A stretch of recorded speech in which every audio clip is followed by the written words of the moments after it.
Kentucky and the kids of the 70s unite. He was what after-school entertainment was all about. I dug through the archives and learned how Presto the Magic Clown ended up in Funsville.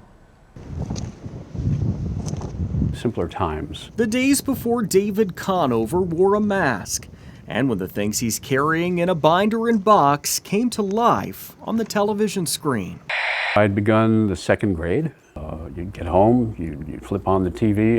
The first thing you saw was Presto the Clown hosting Funsville. I'm Presto the Magic Clown. Louisville's very own mix of Bozo and Mr. Rogers. It's a beautiful day in this neighborhood. Because Mr. Rogers had that same tone to him. Presto had sidekicks. Does that sound good to you? Good. All right. And magic tricks. Sands of the Desert. You could send in letters. They would say happy birthday to all the kids on TV. When Presto left the lights of the old WDRB studios, people came in crowds to see him. The intrigue viewers had intense, like the circus. It quickly made Presto a VIP. Oh, here's Colonel Sanders. For Kentuckiana kids of the 1970s, So it was a big deal. Somewhere in my dad's... Jack Dopp saw it up close, minus the face paint and clown clothes. There he is outside of makeup. His dad, Bill Dopp, played Presto. Welcome to Funsville. He remembers when he told his future wife that for the first time. And I said, well, he's a clown. And she just looked at me, she says, aren't they all? Becoming Presto was sort of an accident.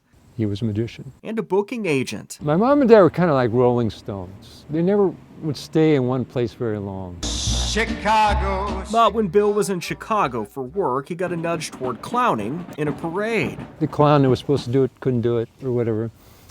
And they asked my dad to do it. He'd never done a clown before. He said to me later, he said, boy, once you're a clown, you really kind of like it. So Presto, red nose and all, was born right there in the Windy City.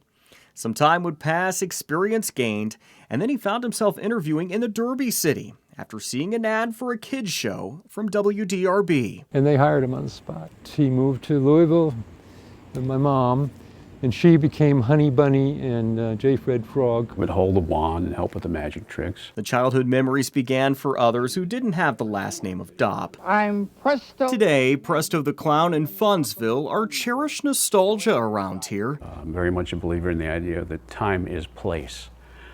And this is a place. This was our city and our town growing up. Remembered by Dave through this replica J. Fred Frog puppet. It's just not the ones they used. They got played with by their kids and their grandkids until they were basically in tatters.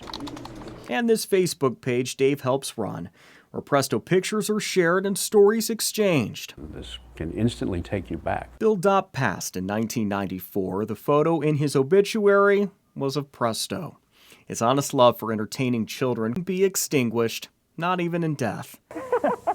And those Kentucky kids, now adults, loved him just as much, right back. It gives me a lot of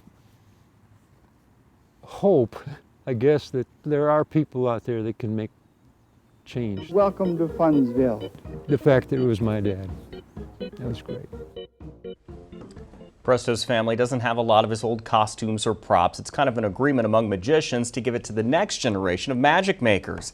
And if you'd like to see the full video of Presto's antics, check out our YouTube page. That's at WDRB Official. Now, we didn't grow up in Louisville, but that does look like many shows that, I watched growing up, Bozo being one of them. And I always heard about people talking about Presto the Clown. It's great to know all that information. He's such a legend. Yeah, Emma, our camera operator, by the way, is scared of clowns. It's a little rough like for a her. friendly clown. He was friendly, Emma. Yeah. It's all right. It's okay. It's okay.